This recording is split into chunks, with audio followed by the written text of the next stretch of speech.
you don't sit there thinking you're creating BAFTA-worthy television. So when you get the nomination, it's very strange. But then when you actually win, it's like, blimey.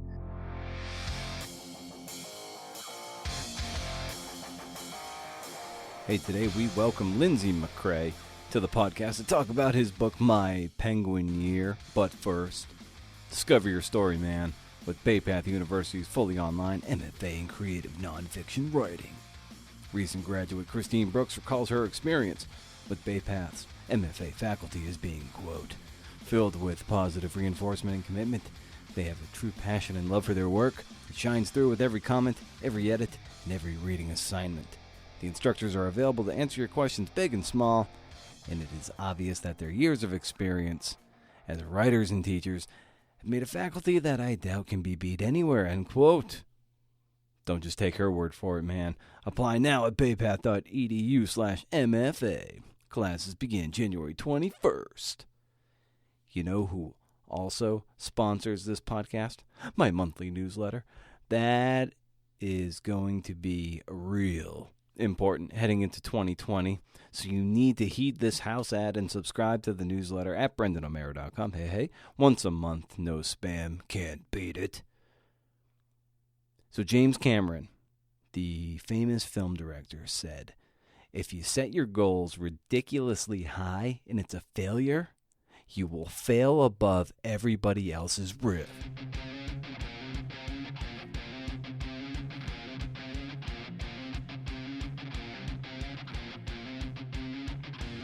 Hey, you're here. It's you. What's up, fellow CNFer? It's CNF, the Creative Nonfiction Podcast, where I talk to badass people about the art and craft of telling true stories. We dig into what made them writers, or filmmakers, or radio producers, and how they go about the work. So about earlier, the newsletter and such, my plan for a good chunk, if not the entire chunk, of 2020 is to go on a social media sabbatical of some kind. Now, of course, I'd love it if you shared and linked up to the show wherever and whenever you can. Here's my reasoning. It's been taking up too much time and bandwidth, and I want to focus on the work. I want to make a podcast you love, one worth sharing. I want to finish my damn baseball memoir. I want to start a long narrative podcast on a subject to be determined.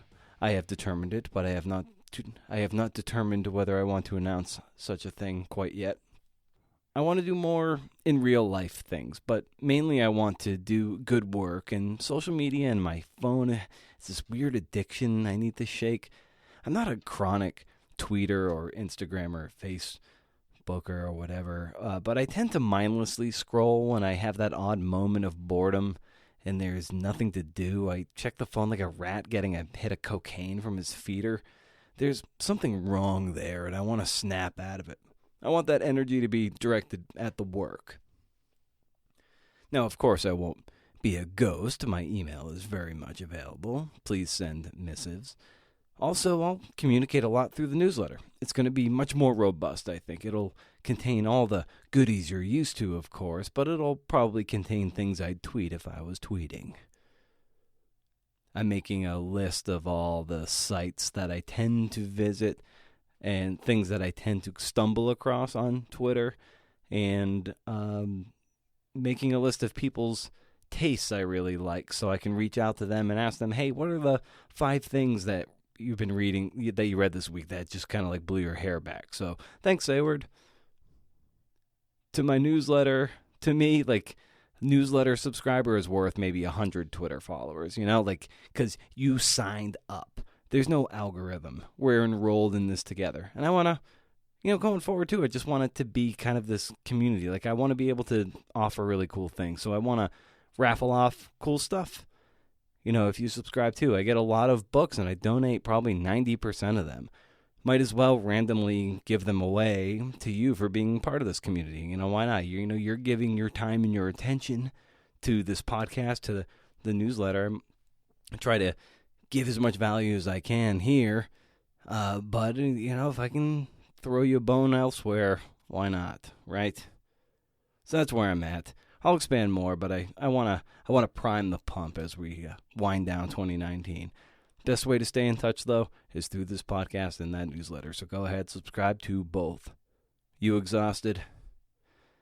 That was exhausting. It really was. So, Lindsay McCrae is here, like I said, to talk about his 11 months in Antarctica filming penguins, and he details it vividly in his book, My Penguin Year. This conversation was a lot of fun, and I hope you dig it.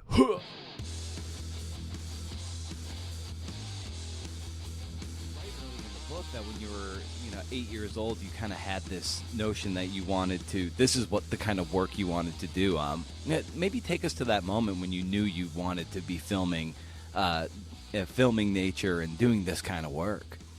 Yeah, it's funny. I grew up in the northwest of England in an area called the Lake District, and we had loads of green space, lots of mountains, lots of lakes, and I was just obsessed with the wildlife. It was funny. It's sort of, do I want to be a vet? I was desperate to want to work with animals, but then I was watching it on television and thinking, well, somebody's got to do that job. Maybe I could have a go at that. But you never quite think you're going to get there.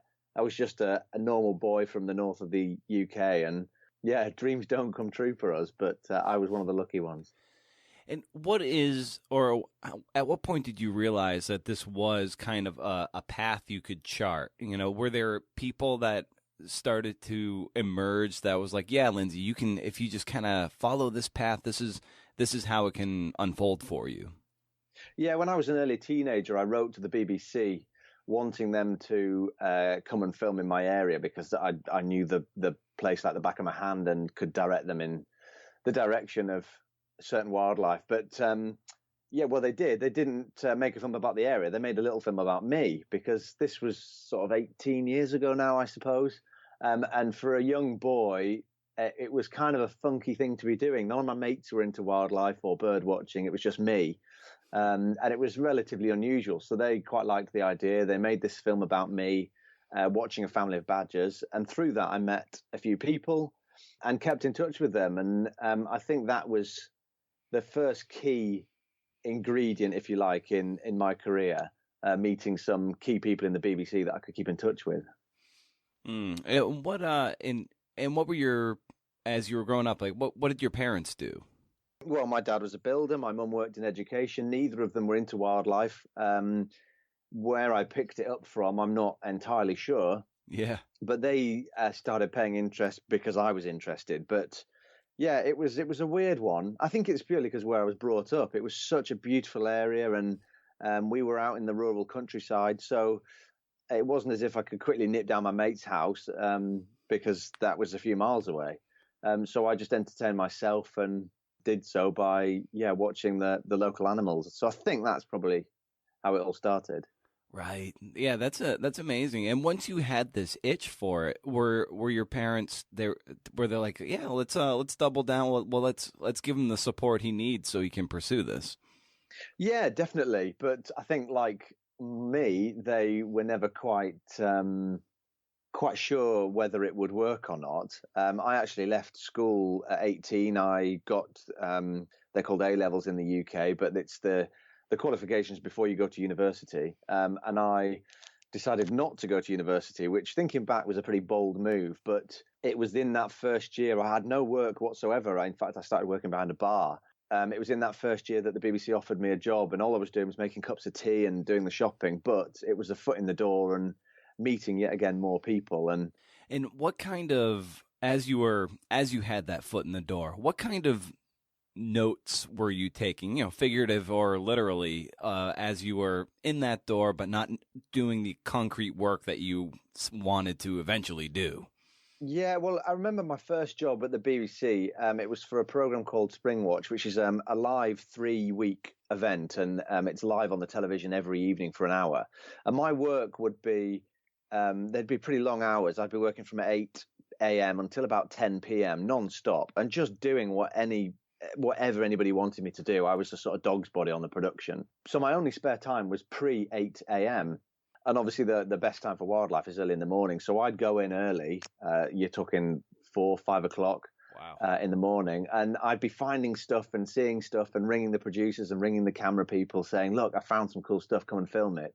So they very quickly realized that I meant business, and I knew what I was on about. So yeah, I mean, it was what I loved doing, was watching wildlife, but it soon gave them an idea that I was keen, and I knew what I was on about. That's that level of industry on your part is, I think, pretty rare. I think a lot of people might get kind of jaded for having to like run errands and maybe Yeah. and maybe like fall into a sense of entitlement, like, oh, I have talent.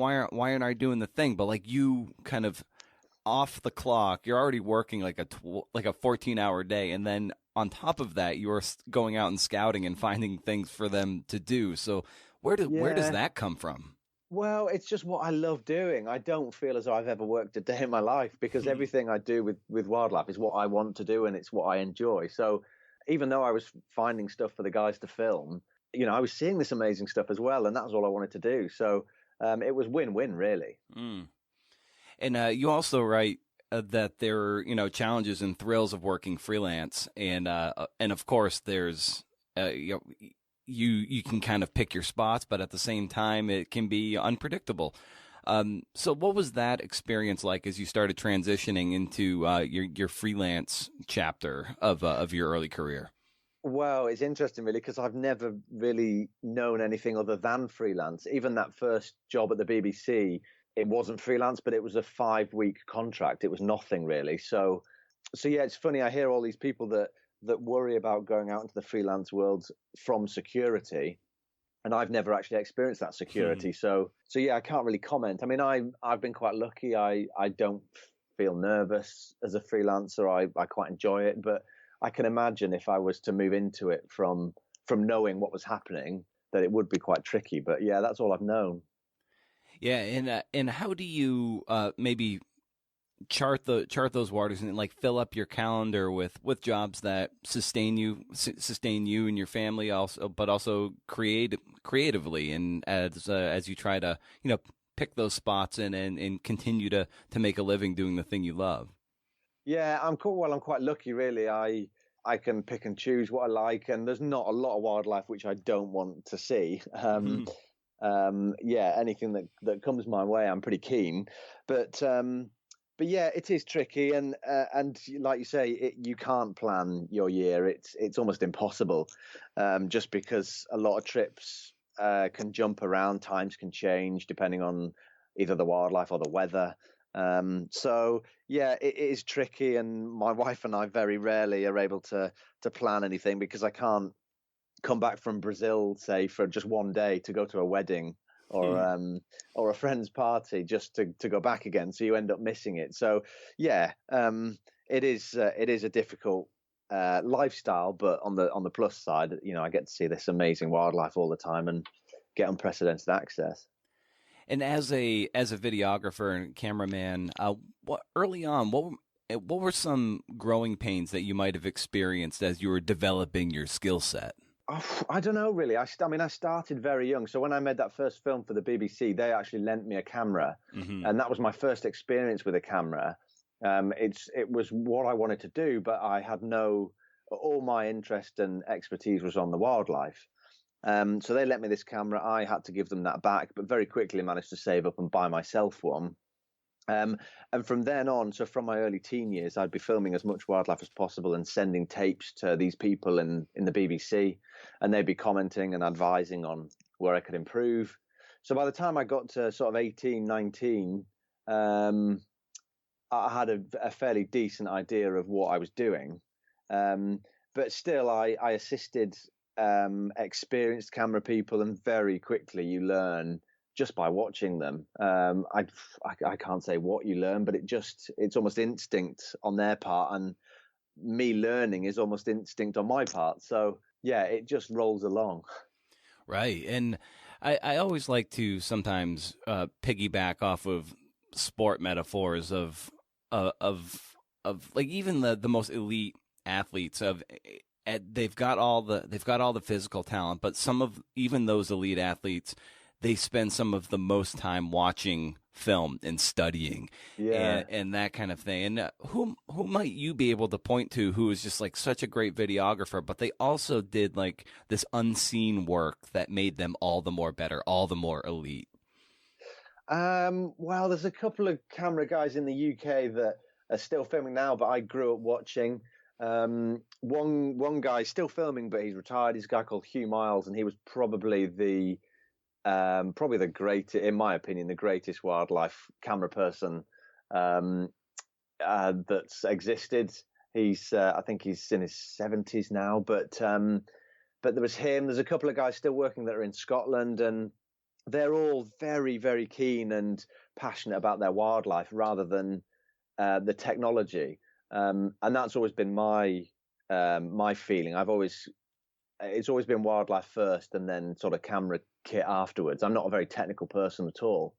But just, knowing what the wildlife's going to do. And I think those guys and watching their work was a definite help as I grew up. Yeah, and that kind of leads into what I wanted to ask you next, which kind of boils down to, what kind of studying do you do ahead of a trip? And let's just say Antarctica with the emperor penguins. What is the kind of research you're doing ahead of time so then you're ready to see and document these wonderful things happening out on the ice? Yeah, well, I mean, Antarctica was the same as anywhere else, really. All I do is, if I don't know the wildlife very well, then just have a look at what behavior is known. And but it's funny because a lot of the stuff I've grown up watching in the UK here, common species, those principles of what behavior they demonstrate are the same across the world. So say like a red deer in the UK would be similar to what an elk in the US, or dogs and wolves. It's once you've got a decent idea of general wildlife, then you're sort of covered. But in respect to the emperors, the penguins, their life cycle is fairly well known. So that didn't take much learning, but obviously it's completely different responding to the conditions we were working in, and we simply couldn't replicate those. So it was a case of waiting till we got down there and then learning on the job, if you like, because there's nowhere like Antarctica. Yeah, what was that moment, the rude awakening moment of of getting hit in the face, maybe quite literally, with the conditions down there? Yeah, well, we'd not done any. Well, we'd done training, but on a glacier in Austria, we'd put cameras into a freezer room in the UK and dropped the temperature to -40. But yeah, absolutely nothing could prepare me for those storms down there and the wind and just the environmental conditions. And it's funny that the storm was one of the times of the year I was most looking forward to, because I knew that they'd be the hardest conditions I'll probably ever experience. And that's what excited me, because even scientists tend to head back to the warm in those kind of conditions. And obviously we had a job to do. We wanted to film the birds battling against these conditions. It's what they've evolved to do. So yeah, but still you're looking into the wind, and the only bit of exposed skin is your eyes. You've got this balaclava on, you've got this strip across your eyes, and it's like somebody's just throwing sand at you, these tiny bits of ice just smashing you in the face. And every 5-10 minutes you have to turn around and give yourself a break. Wow, in Antarctica it's such a story of extremes itself. And what just in your study, in your experience of the continent, what maybe surprised you about Antarctica that you weren't prepared for in all your preparation before you got down there? I think just the purity of the place. There's beauty everywhere. I mean, I knew it would be a special trip, and it was a place I'd always wanted to get to, but everything about the place was beautiful, and the silence is indescribable. There's no noise pollution, there's no light pollution, and just that, it's just as nature intended it to be. I think the thing that got me is we were obviously filming the penguins. They breed on a frozen ocean, which freezes in the autumn and then breaks up the following spring and summer. So that environment, that the way like the icebergs and the sea ice freeze for that autumn, for that winter, is only like it for that 10 months or whatever. And we were the only people to experience that landscape at that time as it was during that moment. So once it broke away again, nobody else would see that landscape as it was. So I felt very, very lucky to, I mean, it was almost like going to the moon, I suppose. And it's what's amazing too, what you write about is that there was a time, and I don't know if it still happens now, but there definitely was a time when certain researchers or people like yourself would actually have like an appendectomy going down there because of the isolation and not being able to, if someone's appendix burst, it's talk about danger. So those kind of precautions people would take, it speaks to the almost suffocating isolation when you really think about it in those terms. Was it kind of, when you think of it like that, was it kind of scary in a way? Yeah, very. I think when I agreed to go, or my dream of going to Antarctica and filming emperors, I was never really aware of what it would take to actually fulfill that dream. And when I agreed to the trip and all this training and all these medical tests were going on, I was thinking, crikey, this is serious stuff. And yeah, that 8 months of isolation, it changes everything, because you have to be completely self-sufficient, because you're right, there's no way you can get any help. You can get help, you can ask to be evacuated, but the likelihood of that actually happening is so small that you just accept that it probably won't happen. In fact, it is actually easier to get somebody off the International Space Station than it is pulling somebody out of Antarctica in the winter. And yeah, absolutely. I mean, we fortunately had incredible medical facilities on the station that we were staying at. Our station leader was a qualified and experienced surgeon. Fortunately, he never had to use his skills, but you do think in the back of your mind, something goes wrong, you're in trouble. So you've just got to live with those things if you want to watch emperors through an entire breeding season.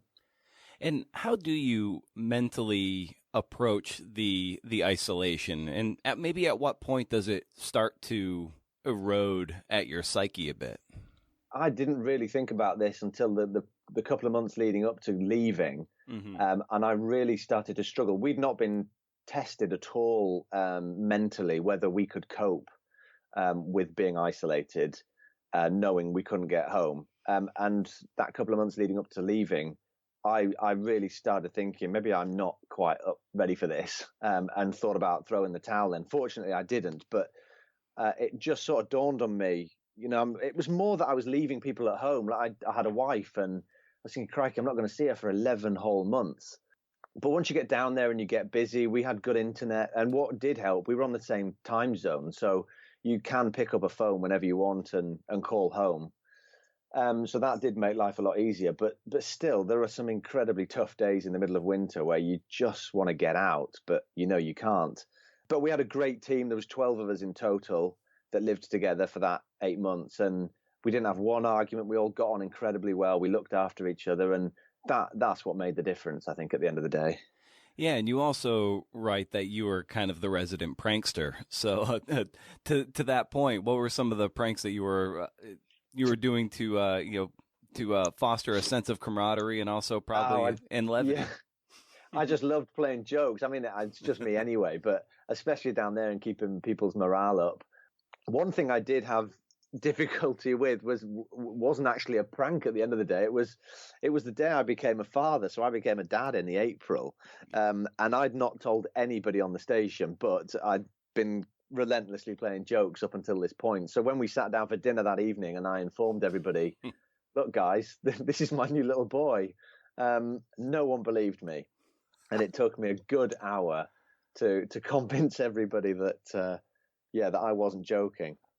How were you able to keep that a secret? Because that's such an animating force of this book too. That you, as you go down in Antarctica, your newlywed wife essentially is a few months pregnant, and you're going to miss the birth of your son Walter. So how did you keep that bottled up until that moment? Given that you were kind of wrestling with that struggle. Yeah. Well, I mean, first things first is I didn't tell my producers at the BBC because, I mean, it's a mental enough challenge getting through 8 months of isolation as it is, let alone knowing that you're going to become a father whilst you're there. So I thought if I tell them, they may pull me off the project, and this is my dream, this is my one opportunity, and I didn't want that to change. So I didn't tell them until the last plane had actually left, so there was no way out then. And I thought I'll just send this email and hope they don't get mad with me. But yeah, the other guys, it wasn't. Well, Becky and I, it was our first child, so we didn't know what to expect ourselves, and that's one of the reasons we chose to go ahead with this.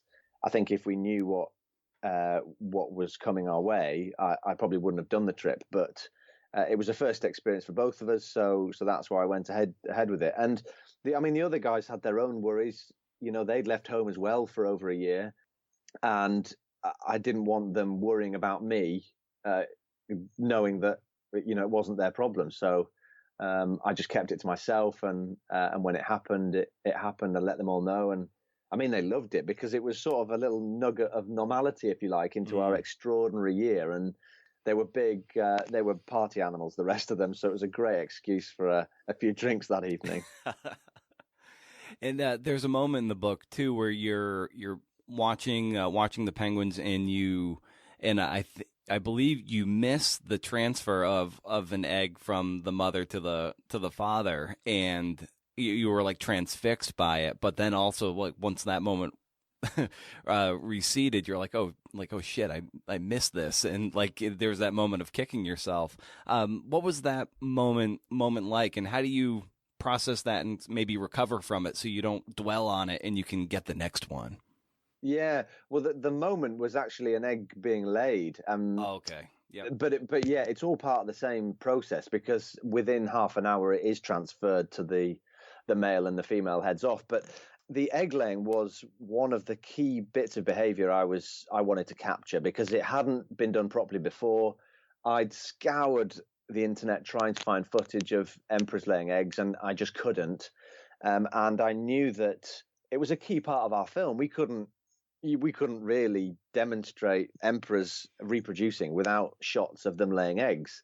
And even though we still had 5,000 birds to lay eggs, that first one that I missed, yeah, I was incredibly angry, because I thought that may be my only chance. And it's funny, I go back to knowing what was going to happen through watching other wildlife. So, and I do write this in the book, the only experience I'd seen of birds laying eggs were from a kestrel back at home.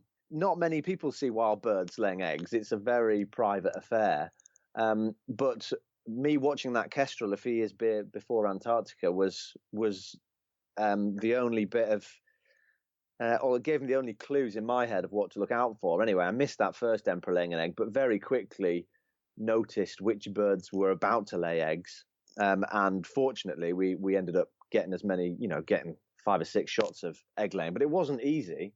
Yeah, that evening I was pretty down, because I really thought I'd screwed our only opportunity. Yeah, because it also happens in very, very low light, if not completely at night. So you're dealing with it's hard to spot, I imagine. And so if you miss the one opportunity, and based on where the wind's blowing and how that pushes the colony, like that could have been the opportunity. But fortunately, you were able to recover and get the shots you needed.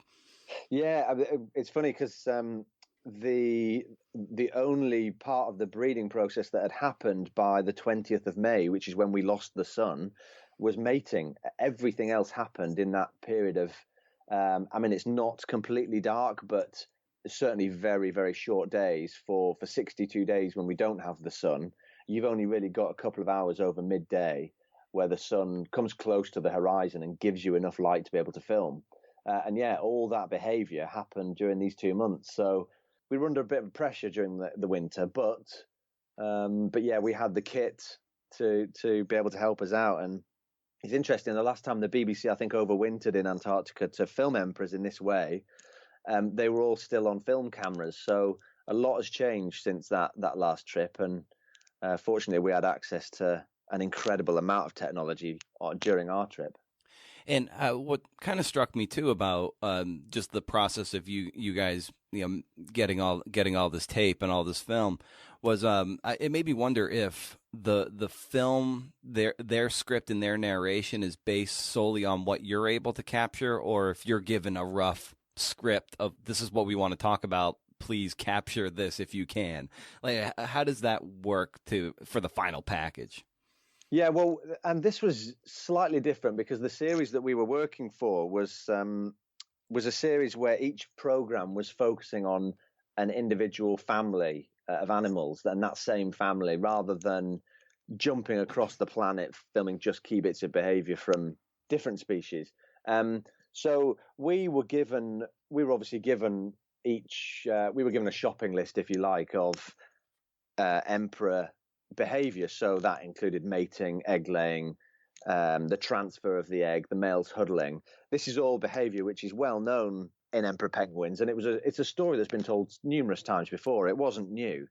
Yeah, because we were just making a film about the emperors, a lot of what did make the final film, we were relying on what happened when we were down there. And fortunately, we had endless amounts of time. We had the entire year where we would just sat with the penguins, hoping that big events would happen in front of us. Unfortunately, we did. We got a few events. We got a kidnapping, and then this behavior is known to science, but to be able to see it in such detail in front of us we were so lucky. We had another event where a couple of birds were incubating a snowball, a lump of ice rather than an egg, and that was apparently them practicing. And after a big storm, the colony was pushed so far across the ice, they actually relocated and in long lines traveled back to where they'd started. And that was new to science. So these tiny little events, which only occurred once or twice in front of us, did form the ingredients for our final film. And we couldn't have planned any of those. Yeah, it was what surprised me too, and of course these birds have evolved over millennia to withstand this kind of pressure and weather in that environment, was really the abject carnage of after the hatching takes place and it being windy and cold, and there's a lot of death on the ice, and a lot of chicks don't make it, and they have like one shot per season, and it kind of amazed me how many chicks they don't make it, just because that's just the nature of the season. Did that surprise you as well? Yeah, I knew we'd see some death. I didn't quite expect to see so much. But yeah, I think during the winter when males are incubating eggs and they're sort of waddling around with one egg on their feet that doesn't move, that's relatively easy. It's when the chicks start hatching and they're wriggling around, and obviously once they get to 2-3 weeks old, they want to hop off and run around themselves. It's quite difficult keeping them under control. And yeah, very quickly with a bad bit of weather, a chick can get separated from its parent, and that's the end of it, unfortunately. They just can't withstand the brutality of those early days on their own. And yeah, we had some horrendous storms. The weather just seemed to be more and more unpredictable in the spring. I was expecting a quite dramatic improvement from the winter, but the wind especially was just so relentless, and that did cause a bit of damage in amongst the colony. And in watching, things of nature like Planet Earth or whatever, and you see these great sort of mating displays with birds and this, that, and the other, this gorgeous cinematography. I think a lot of people might not necessarily understand like the immense amount of patience that you guys as the camera operators are undergoing to maybe catch a 5 to 10 second clip where you might be sitting there for maybe 8 to 10 hours to try to get that. I imagine, maybe take us behind the scenes for that, about how sometimes how long it takes for you guys to get that perfect shot that we're so lucky to see on the television or on the movie screen. In my head, nothing's ever perfect. You always want to improve. Right. But yeah, for Antarctica, I mean, penguins aren't difficult to film. They don't move very fast, but there's a lot of them. And I tend to either kneel on the ice or sit on the ice.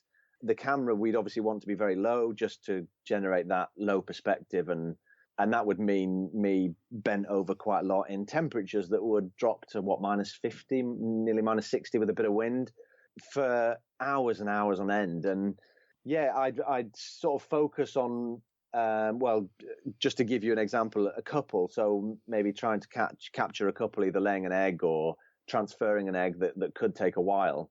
I'd focus on these two birds and watch and film them as much as possible. And it wouldn't take much for another bird. They're very inquisitive and they just tend to walk over to you, to stand in between me and the two birds I'd been watching for so long and ruin my shot. And I'd have to stand up, move the camera to one side to be able to see the two birds. And by this time, the other two birds have either disappeared or they've been obstructed by another bird. It was just incredibly frustrating at the end of the day. So, yeah, it takes a lot of time and perseverance. But it's funny because in Antarctica, obviously, it's so different from everywhere else. A really, really good day in Antarctica where everything goes right, no kit breaks, is a horrendous one anywhere else on this planet. You're just constantly battling with the conditions. So yeah, I think we had to learn to cope with the frustration because it was happening all the time. And at what point did you after you've come home, of course, and you've unpacked your footage and sent it off to your producers or whatever, at what point do you know that this is a book-worthy story, and this is something that you want to take on from that of that creative outlet? Yeah, well, I'd always wanted to write a book. From a young boy, I've always enjoyed writing, and never really had the time or the opportunity. And even before this trip had happened, I thought this is such an extraordinary thing to be doing. This is the perfect subject for me to write about. And I did start writing down there. And I got to the end of February, so a couple of months in, and I just couldn't keep up. There was too much to be doing. But I kept a detailed diary, and obviously we had a film at the end of it to remind us about what happened. So as soon as I got back, I started again. And the whole idea was that it's such a remote place, and so few people will ever get the opportunity to visit Antarctica. And it's also very expensive, so even tourists, very few of them get down there. That this was my way of trying to tell people what the place is like. So yeah, I feel very lucky, but also hoping that I can tell people and show them that these kind of places still exist on Earth and they're worth looking after. And as you were, crafting this and getting into the mud of the writing process, what was your challenge of trying to sustain and tell a long story where there aren't that many characters? Of course, that maybe the main character is the landscape. Yeah, I'm not sure. I based it in obviously chronological order from when we arrived, and it was very much centered around the birds' breeding behavior and breeding season. And the cool thing I found was even scientists that have studied emperors their entire life have not had the opportunities that we had. We had this uninterrupted year where we could just sit and watch emperors living their lives, and it was such a rare thing to be doing. I think you could probably count on one hand, if not two, the amount of people that have been able to do that. And yeah, so it was mainly following the emperor's year, but also weaving in my emotional experience. So obviously a lot of people will have seen the final film, and there's so much more that goes into these trips than just that. And also, it's not just me that made the sacrifices to be able to do it. I had a wife back at home, and in the end, I had a little boy.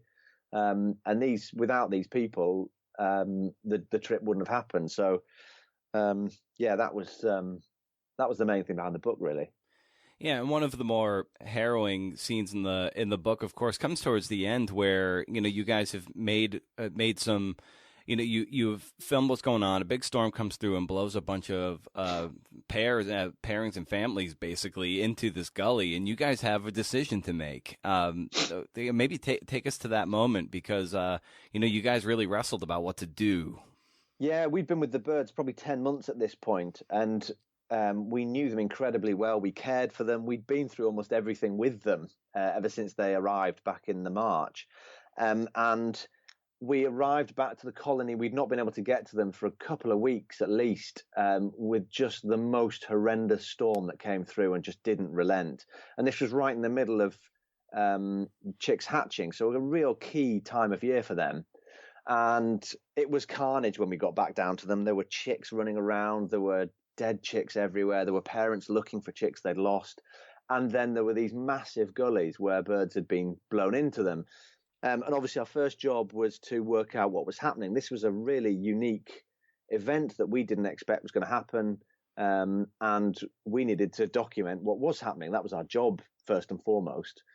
So we sat back and very quickly we realized that parents that were still had such small chicks that they were still on their feet and relying on the warmth of their parent. Those adults couldn't move around, couldn't use their legs to the greatest extent, and they were just shuffling about. And those are the birds that couldn't climb these walls of ice. Birds that could use their feet and didn't have a chick to worry about, amazingly could get up and down with no problem whatsoever. They were using their beak as an ice axe and their strong claws to push themselves up. And I mean, that was pretty cool because we didn't know emperors could climb that well to start with. Yeah. But these birds were having to make a pretty horrendous decision. It was either save themselves and leave their chicks to die at the bottom of this gully that couldn't get out, or they both died. And this event was so unique in the fact that they hadn't been chased in there by a predator. There weren't any other predators in Antarctica at this time of year. Emperors are the only animals to stay and breed through the winter. And that's one of their strategies is they breed when no other creature exists. So there's no predators to worry about. But on the other hand, the weather is their big predator. So if we were to intervene, we weren't affecting the balance of nature here because there was nothing else that would benefit off dying penguins. And dead penguins would only get buried anyway. So we took the steps to jump into this gully and dig them a little ramp and just give them a shallower incline to be able to climb up. And we didn't help them directly. We gave them an option, and fortunately, they decided to use it. Yeah, what was amazing is that you gave them that option, and then I imagine that they're kind of watching you the whole time, and then you let them be like, here's your ramp, and if you want to use it, it's on you guys. And it must have been a great feeling for you guys to see that first head pop up, and as they start kind of marching their way up and into a little bit more safe conditions. Yeah, no, it was fantastic. We dug this shallow ramp, and I remember looking over to them, and this group of birds at the other end of the gully, their heads were hanging low. They looked like they'd given up. But by this time, we knew the birds well. I knew how intelligent they were. And I did wonder, I was like, do you know what we're trying to do here? Do you know that we're giving you an option? And it only took a minute or two once we got out of the way for the first bird to go over and inspect it and start climbing up it. And that's all it took. Obviously, the rest followed then and copied, and that was that. And as you're sitting down to write this book, of course, I love digging into routines about how people generate their pages and marry maybe that perfect vision they have in their head with the garbage that is coming out onto the page. And so how did you set up a writing discipline over the course of your drafting process of this book? So you were getting pages, getting words down that you could shape later. Yeah, well, the only time I got really was from about December last year, and I actually have two boys now. Ernest was born in April this year. Nice, congrats. So thanks very much. But I knew that if I don't get this book done by the time Ernest is born, it won't happen. So I really did have to be disciplined, and I sat down every day, and I just thought if I could get this many words done today or this many words done this week, I'm on course. And I think by the time Ernest was born, I still had the last chapter to write, but that was just about doable with the carnage of two boys. But yeah, that was it. I quite enjoyed just sitting down and get it doing. Obviously, this time of year in the UK, the weather's pretty rubbish, so you're looking out the window and just watching the bird feeders. But yeah, in the rain, it's quite nice just sitting down and putting pen to paper. At what time of day did you usually sit down to start writing? Probably, a decent session in the morning, and then break over lunchtime, maybe a quick walk with the dogs, and then same again in the afternoon. And it's funny, I always wanted to be more disciplined. I was like, well, this week's gone pretty good. Maybe I should up it for next week. and before you know it, you've done it. So, I mean, that's the way it worked with me, but I guess everyone's different. But yeah, it went a lot faster than I thought it was going to with this book. And I like to say that books are often made of books. And what were some books that you could point to and that helped sort of inform the book you wanted to write? You know what? None. This was a book that was, well, it was the emperor behavior that I wanted to write about was purely on from my experience. This was stuff that I wanted to write about that I'd witnessed firsthand, and there was obviously the key facts about how much food a penguin eats or how heavy they become.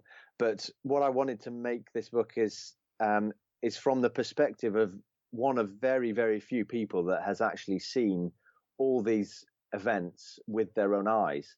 And I don't know how many people can say that, but I just wanted to be able to write all this from my own point of view. So I didn't actually read that much about Antarctica beforehand. I just relied on what I'd experienced. And I think the real special grace note of the whole book is here you are documenting this very sort of intimate mating ritual and parenting ritual while you yourself are sort of removed from that early experience with your newborn son and your wife. I think that tension worked really well to your advantage of just the experience and the distance that you must have been feeling as you were filming this with these penguins. Yeah. It's funny. Some days you feel extremely far removed, and to be honest, didn't feel I was a dad until I got home. On the other hand, when I did get back, I felt like I knew Walter so well because Becky had been able to send me pictures and videos every day, and the only thing I hadn't done was touched him. But yeah, there were some tough days in the middle of winter, but the whole experience was so magical that I think back now, and it's difficult to remember those bad days because you sort of look at the whole thing through rose-tinted glasses, and you just remember the good bits. And Becky, my wife, constantly reminds me, "You rang me in tears so many times," and it's definitely helped with the book to keep going back to those personal bits. And towards the end of the book, as you're, packing up to go from Antarctica to make your trip home, you said you had read cautionary tales of people returning to reality. And what was that moment of apprehension like for you as you leave this, this isolated place with no noise or light pollution, and then re-enter modern civilization? And how hard was that transition? Yeah, it was something I was petrified of, if I'm honest, because we'd experienced such an easy way of life down there and got very used to it. And nothing happens slowly down there. And we were actually told, in the next 48 hours, there's a weather window. The first plane's coming. You're going to jump on it. You're on your way home. So pack your bags. And so we didn't really have time to think about leaving. But then, yeah, you're right. I'd not seen a car. I'd not seen a tree. I'd not seen anybody else other than my 11 colleagues for that entire 8 months. And all of a sudden, I was going to be thrown into Cape Town Airport and then Heathrow back in the UK and back into normal life. And I was worried because I had read some horror stories about people returning from isolation like that. But I think the one advantage I had, which ended up saving me, was being thrown into parenthood so quickly. Because I wasn't given that opportunity to think about life down there. I was just, here's your boy, look after him, which is obviously a 24/7 job. So I think without little Walter and without that job of being a dad, I'd have thought about it, and I think I'd have really struggled. But thankfully, he was the best distraction I could have had. So yeah, it worked. And take us to that moment when you win the BAFTA for your work on this project. What was the predominant feeling as you win a premier award for your primary work?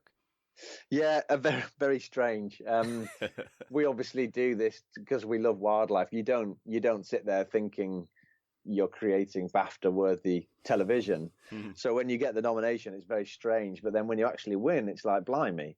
I mean, it's lovely to be recognised for the work that we've done. But yeah, on the other hand, it was very strange. But I know how lucky I am. I mean, a lot of these programs are filmed by, up to 10 camera people. They film different sequences across the globe, and they all get put together. But for this, I was the sole camera person, and just to be given that opportunity to be able to make a whole film on your own, about the creature you've dreamt about making a film about. Not many people get that chance, and then to win a BAFTA on top of that was, yeah, it did feel good, but very strange on the other hand, because usually these nights out, I was like, oh no thanks, I'll just stay at home. But it was Becky was like, you have to go to the BAFTAs. This is a once in a lifetime opportunity. So we went, and we got lucky. And in over the course of writing the book, was it a process that you celebrated and enjoyed, and something you want to continue doing, or are you going to light a match and burn the bridge from that from that experience? Yeah, well, you know what? I made very clear to my publisher beforehand that you do realize I've never written a book before, but I thoroughly enjoyed it, and would absolutely love to write something else. So watch this space. I'll think of something and hopefully have another go. But I really enjoyed it. It's so different to the television world. So I loved it. And just a couple more things, Lindsay. I wonder if, just given that Antarctica is so isolated and so dark for so much of the year, can you describe what the sky and the stars must look like, devoid of all light pollution? What's that like for someone like me who would love nothing more than to see like a perfect lit up sky like that? I mean, it is amazing. We spent a lot of time with the birds under moonlight in the winter, and for tourists, the lucky tourists that can visit Antarctica, obviously they only do that during the summer when they can get in and out. Otherwise, you've got to experience that period of isolation, and you've got to be working for that, really. So you don't see many sunsets, or it's blinding blue and white during that time of year. But to really experience that magic is when the sun starts to set and you start to get the darkness, and for that you have to stay for those 8 months. So that dark and cold period is phenomenal, because like you say, there's nothing there to spoil it. And I think one of the most memorable evenings of our trip was when we filmed the Southern Lights over the colony, because that event just blew us all away. It was just, I don't think I'll ever see a site like that again. And it's funny because it's probably the most beautiful that our Earth, the most beautiful natural site our Earth has to offer, and I'm one of very few people that can say they've seen it. Well, Lindsay, where can people get more familiar with your work and maybe find you online so they can buy the book and also just follow what you're doing in your exploits in the wilderness? Well, Instagram and Twitter, and both at BadgerBoy05. And the Badger Boy comes from my first film for the BBC when I was a young teenager, because I filmed badgers and I was a boy, so they nicknamed me Badger Boy. So that's where that came from. Yeah, BadgerBoy05. Well, fantastic. Well, it's the kind of work that you're doing that gives people, maybe that extra push for conservation and letting us know what amazing critters are out there, so that maybe we can stem the tide of a lot of this human-induced worldwide destruction. So these animals can. So we can all live, and these animals can do what they do, and maybe we can save this planet. So thanks for all your work, Lindsay, and thanks for writing the book. Oh, thank you ever so much for having me. It's been good fun. All right, take care, Lindsay. Cheers, bye. I tell you, recording the intro, I lost all my mojo. That intro took a lot out of me today, man. Hey. Well, how was that? That was all right. That was not bad. That was a great conversation with Lindsay. That was a lot of fun. Gotta love the accent, right? We Americans, we love a good British accent.